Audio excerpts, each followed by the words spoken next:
Salut YouTube, comment ça va? Apparemment c'est la merde au Maroc, j'imagine qu'ils ont réglé le problème du Sahara occidental. Non je rigole, ça je m'en bats les couilles. On va parler du Maroc et de la révolution qu'il y a au Maroc. Et en fait c'est pas seulement au Maroc, c'est un peu partout dans, les pays, dans le monde. On a vu qu'il y a le Maroc, et on n'en parle pas beaucoup, mais il y a aussi le Madagascar où il y a du bordel. Il y a aussi le Népal et en fait il y a une analyse qui monte chez beaucoup de gens, c'est que la génération Z n'en peut plus et est en train de se révolter. Autant je suis content que ça bouge et que ça fout le bordel et que ça casse des trucs, il n'y a pas de souci, ça moi je soutiens. Par contre, avoir une analyse à partir de génération Z, ça m'énerve un petit peu. Qu'est-ce qui se passe? Vous êtes tous des Salomé Saké? Qu'est-ce qu'il y a? C'est quoi le bordel? Voilà. Le truc générationnel, on n'en peut plus. Et bon, on va regarder une vidéo de Hugo Décrypte qui s'appelle « Pourquoi les jeunes se révoltent ?» Alors moi j'ai la réponse, parce que c'est la merde. Pourquoi les jeunes se révoltent partout contre le pouvoir? Parce que c'est la merde. Voilà, c'est la merde. Et en fait, moi, le premier problème que j'aurais à partir sur l'analyse à partir de la génération Z, c'est que j'ai l'impression qu'on fait comme si là, il y avait une nouveauté, c'est que les jeunes étaient plus poussés à la révolte que les autres générations, que, je sais pas, les trentenaires, les quarantenaires. Et je suis en mode, mais il suffit de regarder l'histoire. Et on a plein d'autres exemples où les jeunes ont été à la tête de plein de révoltes, en fait. Là, c'est la génération Z, mais ce n'est pas une spécificité même de la génération Z. C'est-à-dire de tout temps. En tout temps, les jeunes se sont révoltés, ne serait-ce parce que eux, ils doivent s'insérer dans la société, donc c'est plus compliqué pour eux de s'insérer, alors que quand tu as un âge adulte, tu es déjà inséré, donc c'est plus difficile de te révolter. Donc tu as plus de raisons de te révolter quand tu n'es pas inséré dans une société et que cette société te laisse moins de chances de t'insérer. Et aussi, il suffit de regarder les enquêtes sociologiques. En fait, plus on vieillit, moins on se révolte. Mais plus on vieillit, plus on a un travail, plus on a des enfants, plus on a des responsabilités et plus c'est risqué pour nous de se révolter, d'aller prendre des armes, d'aller casser des trucs. Et je ne suis pas en train de vous dire que c'est bien. Là, je ne suis pas en train de dire c'est des petits cons qui n'ont aucune responsabilité. C'est juste des explications sociologiques qui font que les jeunes ont plus tendance à vraiment aller dans des solutions violentes que les personnes plus âgées. Voilà. Quand tu as des enfants, tu fais peut-être un peu plus attention au garde à vue. Tu te dis, ah merde, quand même. Hein. Donc, on va regarder cette vidéo de Hugo Décrypte. Vous êtes prêts? C'est parti. La jeune génération, surnommée la génération Z, se mobilise et se révolte. Alors, je vous autorise à mobiliser les mangas dans vos slogans si ça peut nous empêcher d'avoir ce genre de slogan-là. Enough is enough. C'est tout ce que tu as trouvé à dire. Genre, il y a quelqu'un, le gars, il est avec son affiche comme ça. Assez, c'est assez, en fait. Assez, c'est assez. Frère, on dirait les images, tu sais, d'illustration de manif. Même dans les images d'illustration de manif que tu peux acheter, tu vois, sur les banques de données, là, les banques d'images, il y a des slogans beaucoup plus offensifs. Lui, il a dit, hey, stop, en fait. C'est trop, en fait. Il y en a marre, en fait. Une génération surnommée... Par contre, là, il faut écrire en français, les gars, ou en anglais, parce qu'on ne comprend pas, là. La revendication, on ne comprend pas, là. Il s'agirait de faire en sorte que vous soyez compréhensible. Hein. Merci. La génération Z se mobilise et se révolte dans le monde entier, du Népal à Madagascar, en passant par le Maroc. C'est vrai qu'on parle, là, on parle beaucoup du Maroc. Alors, Népal, on en a beaucoup parlé, mais Madagascar, il n'y a pas beaucoup d'infos, je trouve. Hein. Si vous avez une vidéo ou un truc qui résume sur Madagascar, moi, je suis bien preneur. Hein. On oublie aussi que Madagascar, ça a été une colonie française. Hein. Et on est d'accord que tout le monde s'en bat les couilles de Madagascar. On est d'accord qu'on a complètement oublié, même moi, j'avais complètement oublié que Madagascar était une colonie française. Et il y a eu des folies à Madagascar en 1 minute. On va suivre l'aventure de 4 animaux du zoo de Central Park à New York. Alex, Marty, Melman et Gloria. Marty, fatigué de la vie en captivité, rêve de découvrir la nature.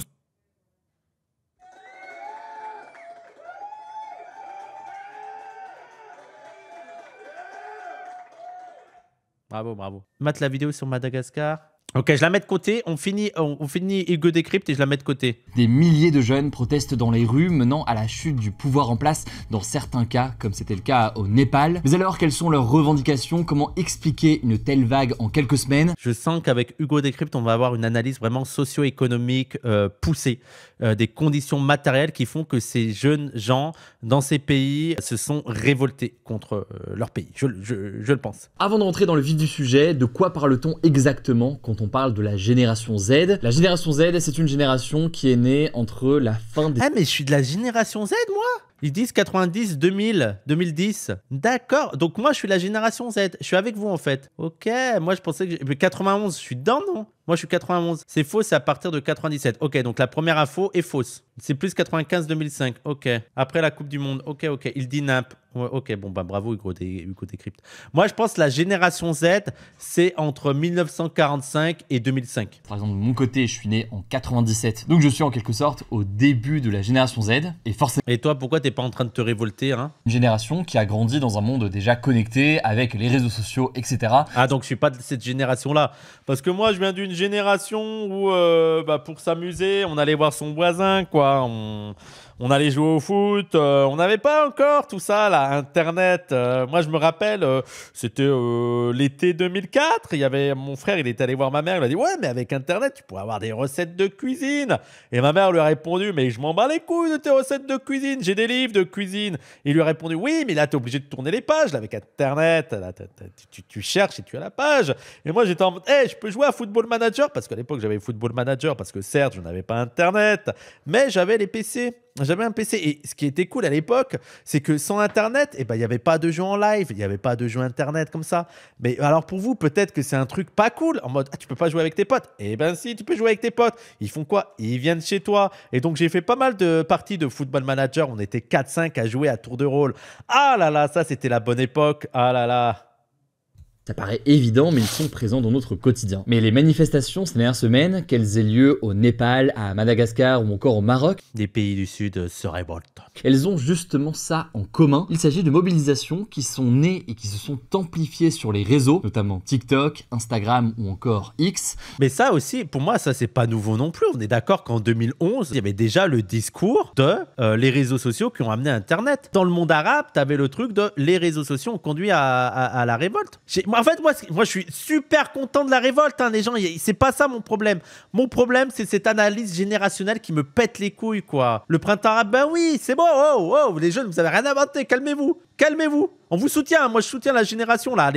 Faut y aller, faut se révolter, mais vous avez rien inventé. Là, c'est assez rare d'avoir une utilisation aussi intense. Et au-delà de ça, en fait, une utilisation aussi intense de ces réseaux, on pourrait aussi parler de Discord, associée à une dimension générationnelle qui est clairement revendiquée. Alors, on va revenir dans un instant sur le Maroc, Madagascar et le Népal. Mais tu vois, mais ça aussi, je veux dire, est-ce que c'est nouveau? La jeunesse emmerde le Front National. Tu vois, il y avait toujours des trucs en mode, nous les jeunes, on est en rupture avec la société. C'est pas nouveau, c'est juste, c'est ceux qui sont le moins intégrés dans le marché du travail, qui ont pas de famille, qui doivent réussir à s'intégrer, voilà quoi. J'ai fait le printemps en arabe en Égypte, c'était surtout Twitter. Ah ouais? Il me semble que Facebook, ça jouait aussi un rôle important. Hein. Mais ce qu'on peut quand même noter, c'est que ce genre de manifestations de la génération Z, elles avaient déjà eu lieu au Sri Lanka en 2022 ou encore au Bangladesh en 2024. Genre, eux, c'est la génération Z. Tu me montes tes papiers, mon petit, là, parce que là, c'est plutôt la génération H, Q, R. On bat les couilles. Voilà, parce que là, la génération Z, hein. La génération Z, oui, les prolétaires. Oui, c'est ça m'énerve. Arrêtons. Mais ça, ils aiment trop, là, ce truc de génération Z. Là. C'est vraiment un truc de génération. En plus, ça permet d'éviter le truc de dire, ouais, mais c'est bon, ça va passer leur colère, ils vont se calmer, ils vont rentrer dans les rangs. Ah, putain, j'en peux plus. La cause, très souvent, ce sont des frustrations et des colères similaires, avec un schéma, donc, qui semble se répéter. On peut citer notamment une sorte de coupure entre des dirigeants âgés et une population particulièrement jeune. Ah non, mais c'est bon, mais ah là là, non, mais l'explication, c'est qu'on n'aime pas les dirigeants. Pourquoi on n'aime pas les dirigeants? Parce qu'ils sont âgés. Et comme ils sont âgés, ils n'arrivent pas à comprendre les plus jeunes. Je m'en bats les couilles de Attal. On a Attal et on a Macron. On a eu l'un des présidents les plus jeunes de tous les temps. On le déteste quand même. C'est quoi ce truc de jeune? Et pourtant, on est pour Mélenchon qui est super vieux. Et on est pour, comment il s'appelait Sanders, il avait toute la jeunesse avec lui, donc c'est pas une question d'âge. Ouais, en fait, c'est une coupure parce que les dirigeants sont trop âgés.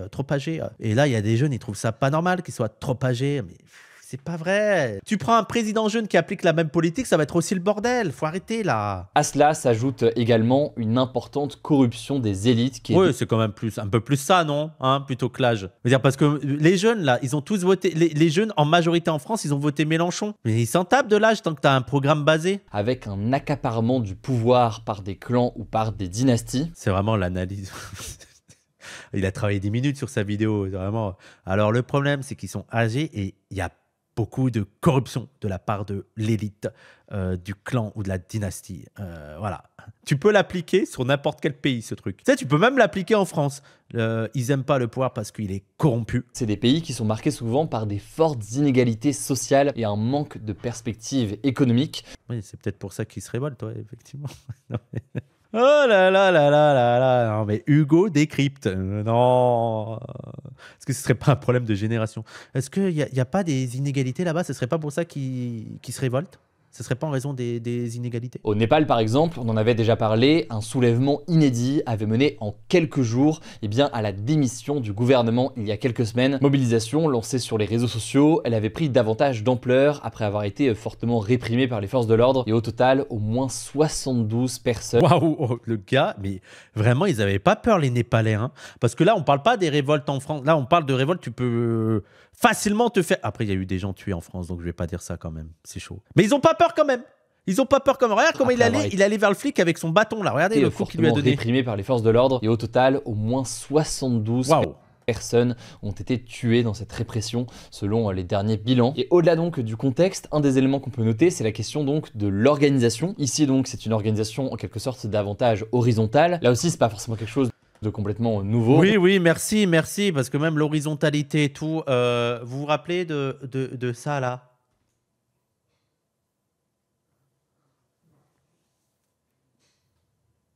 Ah, ce geste.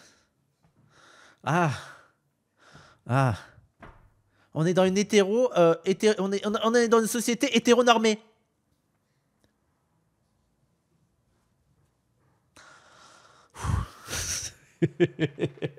Vraiment, j'ai l'image de ces personnes assises là comme ça et en mode, c'est vrai. Ouais, soutien. Ah là là. On va aller mieux que ça. On peut parler, y compris en France, du mouvement des Gilets jaunes. Et l'un des éléments peut-être encore davantage présent ici, c'est le... Attends, quand on parle d'horizontalité, on parle des Gilets jaunes? Oui, c'est vrai, oui. Mais moi, j'avais pas cet exemple en tête. Hein. Tout de suite, j'ai pensé putain, le truc des places aussi, 2011, tout ça, les indignés. J'ai l'impression qu'on a la mémoire courte sur la lutte. Hein. L'un des éléments peut-être encore davantage présent ici, c'est le fait que c'est un mouvement qui a été relayé et diffusé par des trends ou des vidéos humoristique. En France aussi, hein. Je veux dire, c'est pas aussi... en France aussi, vous vous rappelez les émeutes pour Naël? Snapchat, ça avait donné. Hein. Et les gens étaient pas contents parce qu'on rigolait. Parce que les gens, ils faisaient des émeutes et en même temps, ils rigolaient. Mais vraiment, c'était la meilleure période de Snapchat. Qu'est-ce que c'était drôle. Autre utilisation de mèmes ou d'éléments visuels très forts. Mais tu vois, même les trucs des mèmes. Dans mai 68, t'avais aussi des trucs, des tags, des events, tu vois, comment on appelle, des actions qui pourraient presque faire penser à des mèmes, tu vois. C'est juste qu'on n'avait pas Snapchat. Mais tu avais aussi ce truc autour de l'humour, de rendre ridicule le pouvoir, oui, les slogans, donc des mêmes muraux, oui, voilà, c'est juste que ils n'avaient pas les trucs pour filmer, quoi. Drapeau pirate du manga et de l'animé One Piece, un symbole qui est véritablement devenu un élément central et commun à toutes ces mobilisations en cours dans le... Il y a quoi? Attends, les gens, expliquez à un vieux boomer, il y a quoi de révolutionnaire dans One Piece, s'il vous plaît, dites-moi, parce que je n'arrive pas à comprendre le truc. Qu'est-ce qu'il y a de révolutionnaire dans One Piece? J'ai jamais regardé. J'ai regardé que l'animé, là, le live action sur Netflix et je ne comprends pas. Il n'y a rien de central et commun. Tout.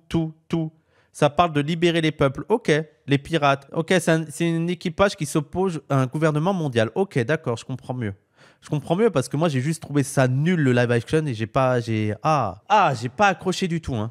Ça raconte des trucs sur la révolution, mais l'œuvre n'est pas révolutionnaire en soi, quoi. Mais tu peux te le récupérer en termes révolutionnaires. Oui, mais après, tu peux tout récupérer en termes révolutionnaires. Ah ouais, oui. tu peux récupérer les nazis? Ouais. Bah, la révolution fasciste, tu connais pas, Wissam? Ouais, mais c'est pas dans nos... Ah oui, à nous, non, mais oui, bien sûr. Ouais. Mais oui, bah en fait, moi, je pense qu'il faudrait... Non. Tu peux le récupérer de manière révolutionnaire et de manière antisémite. C'est là que tu vois que... Ah oui, c'est vrai. Ah oui, c'est que t'as le truc des clochards célestes, là. Les clochards célestes, les dragons célestes. Mais tu vois, les dragons célestes, tu peux avoir une lecture anticapitaliste de c'est les puissants. Et tu peux avoir une lecture complotiste de c'est des juifs, machin, etc. Et la vraie lecture, c'est que c'est des juifs. Non. On parle des idéaux véhiculés. Et donc, du coup, on est d'accord que je suis venu et j'ai dit oui, il y a des idéaux révolutionnaires. Mais les idéaux véhiculés, c'est quoi? C'est des bus, c'est des voitures? Comment ils sont véhiculés? Pas mal. Et c'est quoi après la génération Z? C'est quoi la lettre? Parce que je vous signale qu'il n'y a plus de lettres après. Vous y avez pensé un petit peu? Vous avez réfléchi à ce génération Y, alpha? Ah, ça recommence alpha? Génération Alpha. Mais Alpha, c'est pas les hommes dominants. Vous avez vu la nouvelle génération de cheveux roses, LGBT et tout? Excusez-moi, Alpha, j'en doute. Génération Alpha, bah vas-y, viens. Ramenez-moi la génération Alpha, je vais lui mettre des petites tartes. Elle a quel âge la génération Alpha? Elle a moins de 15 ans? Allez, ramenez-les-moi. De baf. Alpha et Oli. Alors on l'a dit, ce mouvement, il a d'abord été vu en Asie, mais il s'est aussi développé en dehors, notamment sur l'île de Madagascar, à l'est de l'Afrique. Depuis jeudi dernier, on vous en a déjà parlé sur nos différents réseaux, mais des milliers de jeunes sont mobilisés. Mais il n'y a pas que des jeunes, je suis d'accord que les jeunes se révoltent et tout, mais il n'y a pas que ça. Ces manifestations ont été réprimées, le bilan s'élève à au moins 6 morts, dont plusieurs personnes tuées par balles. Ah ouais, c'est quand même autre chose, hein, les manifs dans les pays du Sud. Hein. Je veux dire, vraiment, courage de ouf aux manifestants du Sud. Tu sais, tu vas dans une manif, tu risques de mourir. Après, j'avoue, si ça arrivait en France, ça deviendrait un banger, les micro-trottoirs d'Iliès. Parce que tu aurais vraiment l'idée de, oula, est-ce que le prochain épisode va sortir? Est-ce que c'est le dernier de Ilyes? Est-ce qu'il va être blessé? Parce qu'en plus, il est grand, Ilyes, donc il peut vite être victime d'une blague. Là, ok, je regarderai les vlogs d'Ilyes. Mais face aussi en parallèle à de nombreux pillages dans des magasins et des boutiques, un couvre-feu a aussi été instauré. En réponse, le président de Madagascar a pris la décision de renvoyer ce vendredi le ministre de l'énergie du pays. La mobilisation se poursuit du côté des jeunes à Madagascar. Vous avez été extrêmement nombreux à nous envoyer des messages il y a quelques jours. 5 millions de followers, 5 millions? Mais pourquoi il a un tel succès, Hugo? Les gens, ça vient d'où le succès d'Hugo Décrypte? On est d'accord que ses vidéos sont mythes, quoi. Il y a pas grand-chose, il y a juste lui qui nous fait vite fait une revue d'actu. Époque Covid, d'accord. Leur feat avec des youtubeurs IMO. Il date aussi, il était le premier. Ok. Parce que je veux dire, il n'y a rien, quoi. C'est même pas marrant, c'est même pas, je comprends pas la hype. De la même façon, au Maroc, des centaines de jeunes ont manifesté ce week-end pour réclamer, je cite, la libération du Sahara occidental. Est-ce que j'ai assez parlé du Sahara occidental? Est-ce que c'est bon? J'ai dû faire 5 fois référence au Sahara occidental. On me lâche les couilles pendant 6 mois, on est d'accord? C'est bon? De la même façon, au Maroc, des centaines de jeunes ont manifesté ce week-end pour réclamer, je cite, une réforme du système éducatif et des services de santé publique. Ils dénoncent aussi des inégalités. Sachant qu'il y a la CAN là, qui va être organisée au Maroc. Moi, je comprends que t'es les nerfs. Il y a une vidéo, elle est incroyable. Dans un stade de foot, je crois que c'est au Maroc ou en Algérie, où tu as le chant des supporters et c'est un chant politique et tout. C'est ouf. Mais j'ai vu aussi que tu as beaucoup de Marocains de France qui critiquaient cette mobilisation. Et je suis en mode, mais pourquoi vous prenez en fait? Genre qu'ils les insultent même de traîtres, d'ennemis de la patrie et tout. Mais retournez au Maroc. Qu'est-ce que vous faites en France? Je suis vraiment le lore des Marocains en France et qui insulte les Marocains du Maroc en mode traître à la patrie, c'est un délire. Soyez cohérents. Comment vous arrivez à vivre logiquement dans votre vie? Je comprends pas. Il dénonce aussi des inégalités encore importantes et de nombreuses situations de précarité pour les jeunes. Cette fois-ci, l'appel à manifester a été lancé par un collectif Gen Z 212, notamment donc sur Discord. Discord, c'est donc cette plateforme initialement utilisée par les joueurs de jeux vidéo, mais une plateforme qui, vous le savez, bah vous voyez, ça peut être utile. Hein Lazawa, au lieu de faire des blagues problématiques, si vous utilisez Discord pour faire une révolution, voilà, au lieu d'insulter les gens. Je dis rien, je dis ça, je dis rien. C'est juste un petit conseil, quoi. Ça, c'est un usage politique de Discord. Voilà. En tout cas, selon l'un des présidents de l'Association marocaine des droits humains, plus de 100 interpellations ont eu lieu à Rabat, la capitale du Maroc, et des dizaines d'autres ont eu lieu dans plusieurs villes marocaines depuis ce week-end, alors que la mobilisation était importante. Après, avons-nous envie de faire la révolution avec l'utilisateur moyen de Discord? En France, non. Discord, c'est possédé par qui, les gens? Parce que je me demandais aussi, est-ce que c'est pas risqué en termes de contrôle et tout? Discord, c'est plutôt... j'ai jamais... C'est qui possède Discord? Comment ça se passe en termes d'anonymat, des données? Est-ce que vous avez des informations sur ça ou pas? Discord, c'est indé, je crois. Ah ouais? L'État en leader maximo.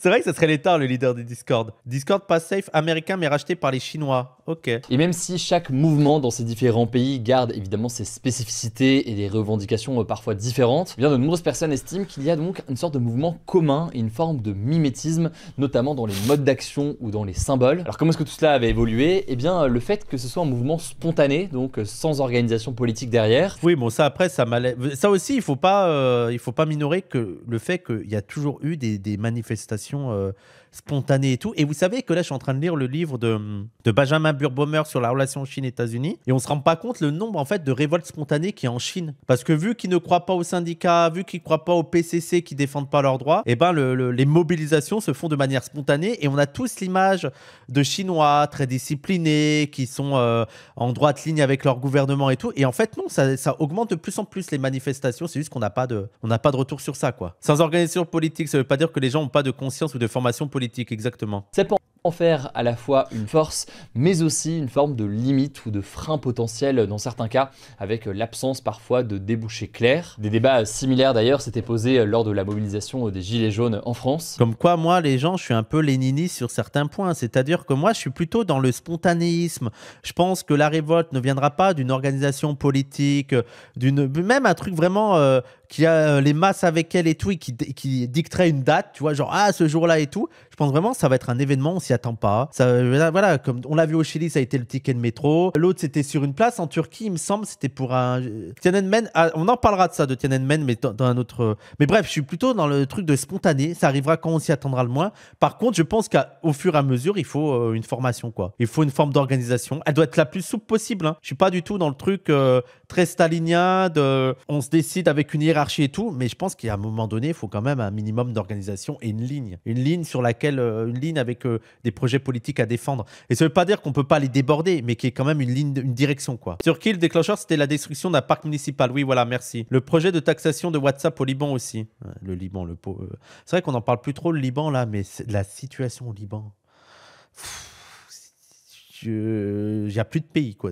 La gueule de la Syrie, ouais, non, mais la Syrie, non, mais la Syrie, c'est encore autre chose. La Syrie, il y a eu des années de guerre civile, donc voilà. Mais le Liban, c'est qu'il y a une relative stabilité avec plein de guillemets. C'est juste que économiquement, c'est une catastrophe, quoi. C'est catastrophique. Je vous laisse avec Samy pour les actualités en bref et je reviens juste après. Ok, donc ça, c'est les autres actualités. D'accord. Bon, il n'y a pas eu grand-chose sur le Maroc. Vous m'aviez envoyé une autre vidéo, non? Sur le Madagascar, il me semble. Corruption, destitution, que se passe-t-il à Madagascar? Je pense que le Maroc, il y a d'autres youtubeurs et tout qui vont venir sur le Maroc. Je voulais regarder cette vidéo. À Madagascar, la colère explose. Depuis plusieurs jours, des milliers de Malgaches, portés par le mouvement Gen Z, manifestent contre la pauvreté, la corruption et le président Andry Rajoelina. Il ressemble pas grave au député France Insoumise de l'Union Européenne, comment il s'appelle là? Younous Omarjee. Ouais, Younous Omarjee. Ouais, je trouve qu'il y a un air avec Omarjee. On est d'accord? Et on est d'accord qu'il fait pas vieux. Donc c'est pas une question que le président est trop vieux et donc il est trop séparé de la jeunesse. C'est juste que c'est un président bourgeois qui protège les intérêts bourgeois, c'est tout. Voilà. Au moins 22 personnes sont mortes en une semaine. Ah ouais. Dans cette vidéo, on va revenir en détail sur ce qu'il se passe à Madagascar. Pourquoi la population... Il est binational français lui en plus. descend dans la rue, comment le pouvoir réagit et surtout, quelles perspectives pour ce pays en crise. Madagascar, grande île de l'océan. C'est immense Madagascar, on se rend pas compte. On se rend pas compte comment c'est grand Madagascar. Mais c'est tellement un grand pays, ils peuvent pas le gérer tout seul. C'est pour ça la France, elle doit venir pour les aider à gérer un grand pays. Ils n'ont pas l'habitude. Nous, on a l'habitude de gérer des grands pays. On a été aux États-Unis, on a été en Afrique, on a été... voilà. Et même, on a été à Madagascar. Donc, je pense qu'il faut qu'on vienne leur dire comment gérer où il y a de la place et tout. Un mort au State, on nous casse les couilles depuis 1 mois. 22 morts à Madagascar, on n'en entend jamais parler. Alors qu'on a quand même une histoire liée avec Madagascar quand même. Je veux dire. C'est plus grand que la France? Ah, peut-être que c'est plus grand que la France. Moi, je pense que oui. Hein. Déjà que l'Afrique, on se rend pas compte à quel point c'est grand, mais je pense que Madagascar, c'est plus grand que la France, oui. Madagascar, grande île de l'océan Indien, est un pays aux ressources exceptionnelles. Oh, bah tiens, on se demande pourquoi on a colonisé. Nickel, or, vanille, pierres précieuses. Pourtant, la majorité des Malgaches ne voient jamais la couleur de cette richesse. Le salaire médian est de seulement 21 € par mois et près de 21 € par mois, non. De niveau de pauvreté, quoi. 75% de la population vit avec moins de 1 $ par jour. Résultat, la population... Mais n'oubliez pas que les révoltes, c'est juste générationnel, hein.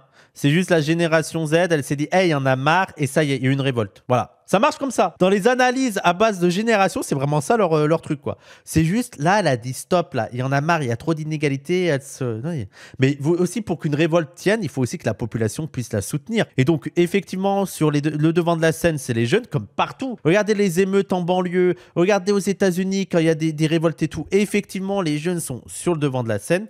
Ils sont dans les luttes les plus radicales parce que les conditions socio-économiques font qu'ils sont les plus disposés à prendre les plus grands risques. Mais ça veut pas dire que la population ne les soutient pas. Et c'est d'ailleurs ce que disait Françoise Vergès sur les émeutes par rapport à Naël. Elle disait, mais on centre sur les jeunes. Tu sais, parce que c'est les jeunes qui sont dans la rue à protester et tout. Mais elle dit, mais les familles soutiennent. Les familles soutiennent aussi. Alors effectivement, elles vont faire attention aux dangers, elles vont prévenir et tout, sauf qu'elles trouvent la colère légitime. À cela s'ajoute l'impact des catastrophes climatiques qui se succèdent et ravagent les cultures. Et comme si cela ne suffisait pas, le quotidien est encore rendu plus difficile par des coupures d'eau et d'électricité interminables, parfois jusqu'à 12 heures par jour. 12 heures par jour sans eau et électricité, ben j'espère que c'est la nuit. Hein. Et on rappelle que ça se passe aussi sur le territoire français. Hein. Mayotte, c'est les mêmes conditions à Mayotte. La corruption, justement, parlons-en.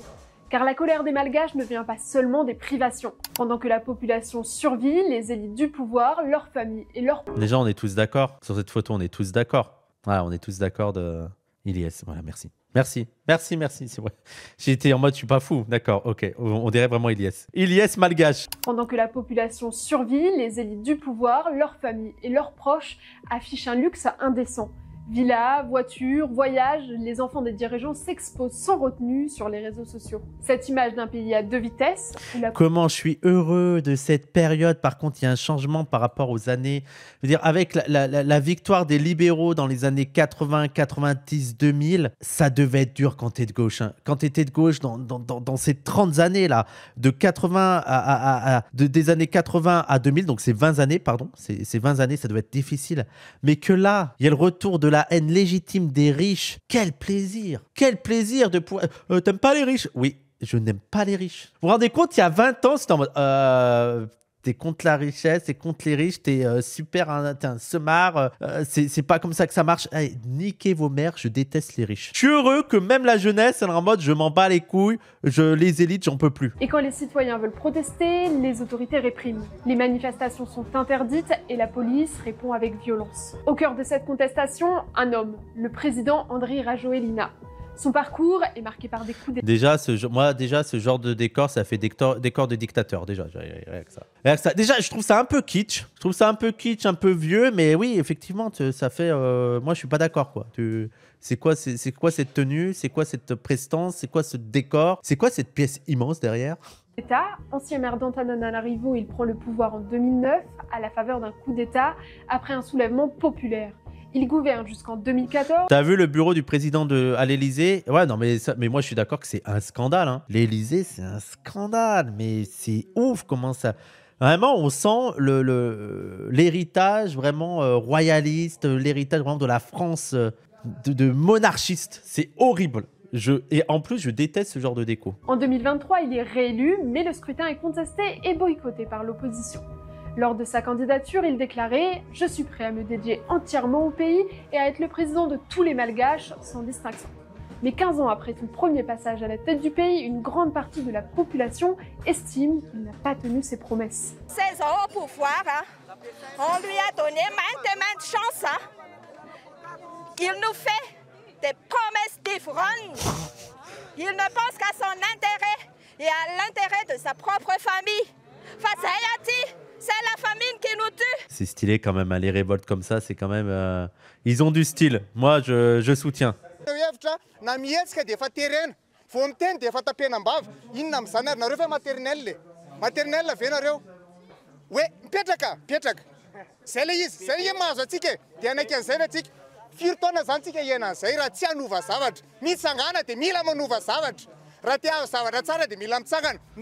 Je suis d'accord, je suis totalement d'accord. Force à vous les gars. Et surtout, je pense que les gens sont pas prêts là, avec la crise économique, avec les risques de guerre, avec la crise écologique, avec la crise politique. On n'est qu'au début des révoltes, hein, je vous le dis. Hein.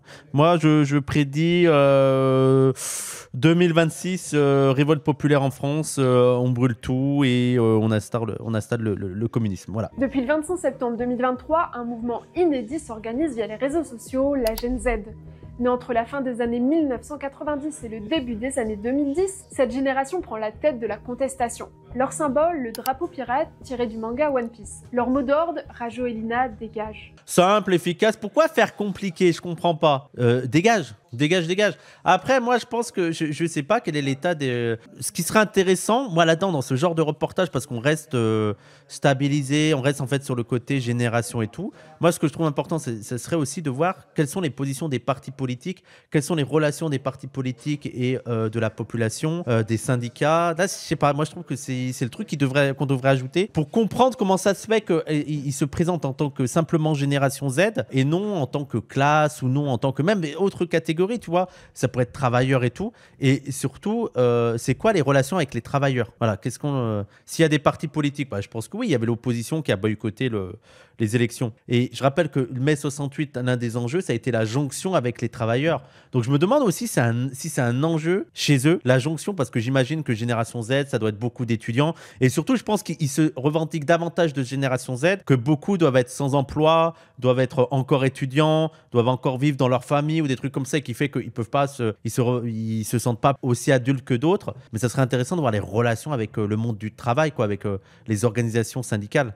Rappelons que c'est la France qui l'a mis en place, le président de Madagascar, toujours le colonialisme. Ah bon, j'avais pas cette donnée-là. Oui, le focus génération dans beaucoup de révoltes en ce moment, c'est un peu dépolitisant. Bah après, il faut aussi avouer que eux-mêmes se revendiquent en tant que génération Z, parce que c'est principalement des jeunes qui sont là-dedans. Mais ça serait intéressant de voir aussi les discours politiques qui vont se former à partir de là et les jonctions avec des organisations et avec des organisations politiques et syndicales et voir qu'est-ce que ça va donner comme processus. Parce que autant ils se disent comme génération Z là dans le début des révoltes, mais c'est pas exclu que ça évolue vers d'autres revendications et vers d'autres identités qui sont mises en avant. On a eu ça avec les Gilets jaunes. Hein. Je rappelle que les Gilets jaunes, au départ, c'était très sur l'essence et aussi très assez raciste, assez anti-immigration et tout. Donc, il faut voir sur le long terme comment ça va évoluer. Là, il y a eu l'explosion de la colère et le truc le plus difficile, c'est que ça continue et de voir les relations avec d'autres pans de la société. Je ne connais pas l'histoire de Madagascar, mais ça m'étonnerait que tu n'aies pas des générations avant la génération Z qui ne se sont pas révoltées, qui ne se sont pas syndiquées. Surtout, tu prends juste les années 70 et les révoltes marxistes, anticoloniales et tout, c'était partout dans le Sud. Hein. Et je vois pas pourquoi Madagascar serait exempt de ça. Leur mobilisation a commencé avec un ras-le-bol contre les coupures d'eau et d'électricité, mais très vite, les revendications se sont élargies.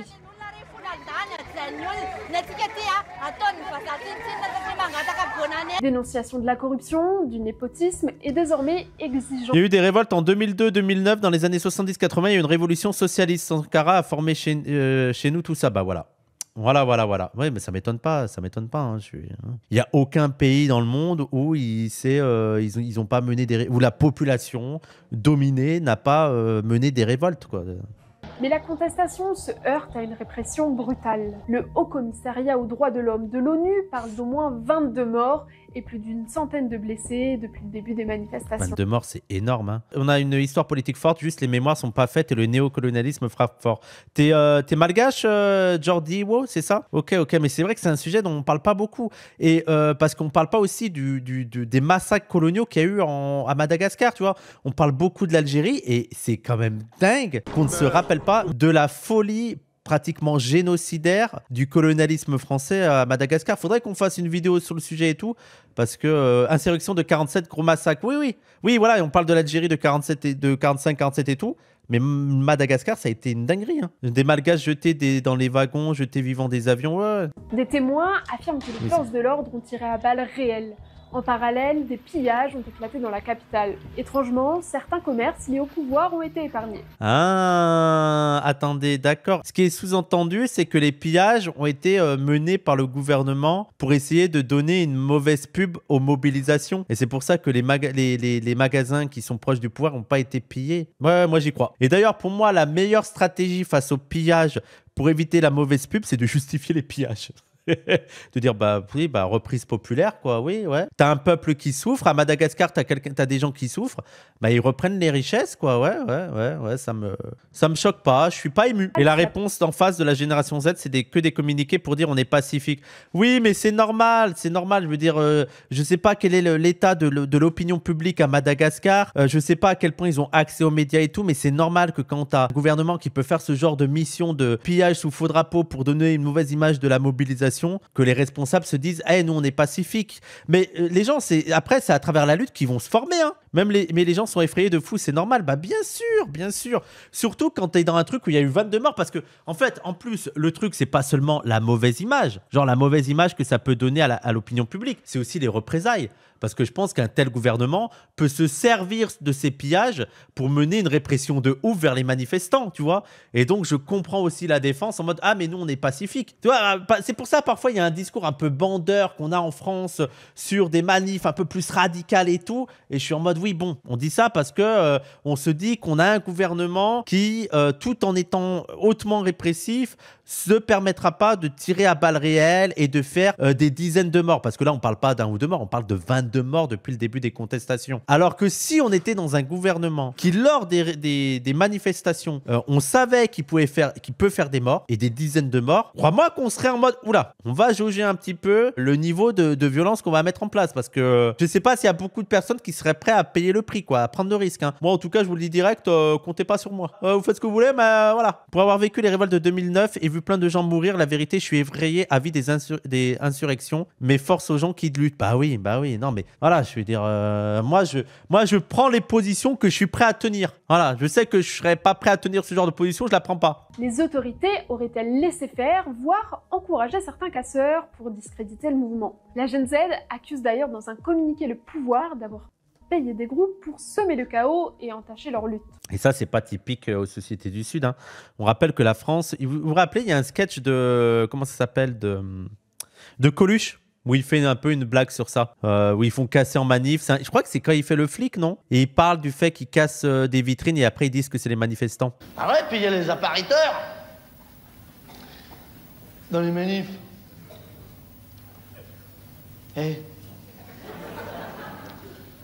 Les appariteurs, c'est les flics en civil comme les manifs, alors c'est eux qui cassent les vitrines, tout ça, pour dire que c'est les ouvriers, les étudiants. Face à la crise, le président a tenté de calmer le jeu. Il a d'abord limogé son ministre de l'énergie, puis le 29 septembre, il est allé plus loin. Il a annoncé la dissolution complète de son gouvernement, y compris du Premier ministre Christian Heinze, en place depuis 2018. Mais en fait, c'est Macron, le gars. Il a pas l'air de comprendre que le problème, c'est lui. Vraiment, ce genre de mesures-là, comme ça. Après, ils sont bons. Hein. Ils sont bons pour éteindre la colère. Mais c'est tellement facile, parfois, d'éteindre la colère. Regardez, Macron, il nous a quand même bien baisé avec le cornu. Hein. Et moi, ma tech, les gens, c'est que... ma tech sur le cornu, Bayrou et tout, ma tech, c'est que Macron, il n'en pouvait plus de Bayrou, il voulait pas de Bayrou. Et en fait, il lui a poussé à bout pour prendre le programme le plus libéral, le plus inacceptable qui soit.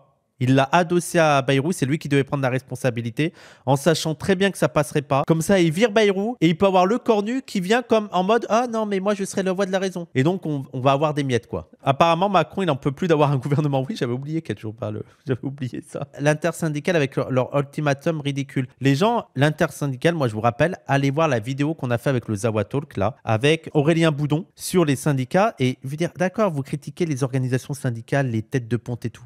Mais ça marche pas comme ça. S'il y avait une pression populaire au sein des syndicats, s'il y avait des travailleurs qui poussaient vraiment leurs organes à être plus radicales, elles le seraient. Mais le problème, c'est que c'est extrêmement long, le travail syndical. C'est long et personne ne veut le faire, moi le premier. C'est compliqué de mobiliser des travailleurs. Hein. Israël fournit des armes à la police malgache. Attends, faites voir. Pour moderniser sa police, Madagascar fait appel à Israël. L'État hébreu vient de fournir de l'armement, donc c'est 2022, à la police de la Grande Île. Confirme les autorités malgaches qui souhaitent muscler le maintien de l'ordre en milieu urbain. Vendeur d'armes, hein, Israël, hein, c'est tout. Hein. De toute façon, un État autoritaire et colonial ne va que soutenir les États autoritaires, hein, c'est tout. Mais pour les manifestants, c'est trop tard. Ce qu'ils demandent, ce n'est pas un changement de ministre, mais le départ pur et simple d'Andry Rajoelina. Alors, cette révolte débouchera-t-elle sur un véritable changement ou sur une nouvelle crise politique?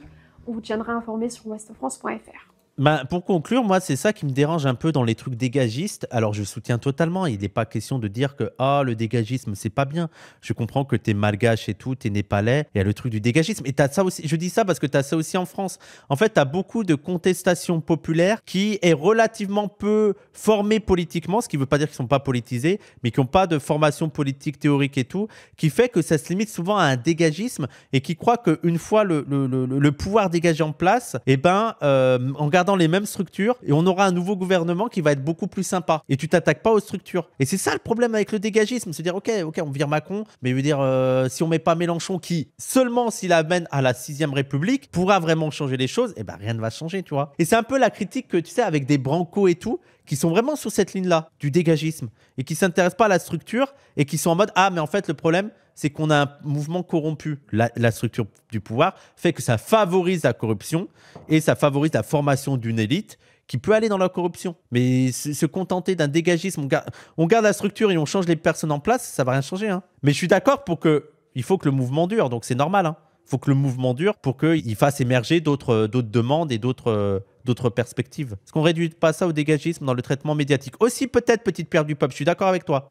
Parce que là, on a l'impression que ça se résume à un dégagisme et très certainement, et tu as raison de le préciser, très certainement que les Malgaches, les Népalais, les Marocains, il y en a énormément qui réfléchissent à d'autres perspectives. Hein. Le dégagisme, c'est un bon point de départ pour rassembler, je trouve. Je suis aussi d'accord. Après, le dégagisme, c'est plutôt logique. On vient de passer 40 ans à vider la gauche de sa substance. Oui, non, mais petit pierre du peuple, là, je suis pas en train de dire que cette conne de population qui est limitée au dégagisme. C'est aussi le résultat d'une désertion politique de la part de la gauche. Et ça a aussi été le résultat d'une contre-révolution libérale de ces 30-40 dernières années et qui est là en train d'être terminée. On a eu la contre-révolution libérale et maintenant on a un retour des théories marxistes, révolutionnaires, de gauche, dégagistes, populaires et ça fait plaisir. Quand même, je veux dire, mine de rien, l'avenir n'est pas très prometteur en termes de crise économique, en termes de dérive autoritaire des pouvoirs, en termes écologiques. Par contre, ce qui donne espoir, c'est qu'il y a quand même le sens du vent qui est en train de tourner parmi les classes populaires. Et qu'il y a quand même un retour partout autour du globe d'une volonté de changement politique, quoi. Peut-être qu'on renoue avec les périodes révolutionnaires des années 60-70. Et ça fait plaisir. Oui, il y a 10 ans, tu disais capitalisme ou bourgeoisie, on te regardait avec des soucoupes. Ouais, je suis d'accord. Ouais. Donc là, il y a vraiment un retour des révoltes, ça fait plaisir. C'est aussi en se mettant en mouvement et en ayant des victoires même partielles que les gens s'organisent et affinent leurs objectifs et moyens d'action positifs. Ouais. Bah en tout cas, on va suivre, hein, parce que je pense que ça va pas s'arrêter là. On va suivre. Hein. On va suivre cette actualité et on va voir ce que ça donne.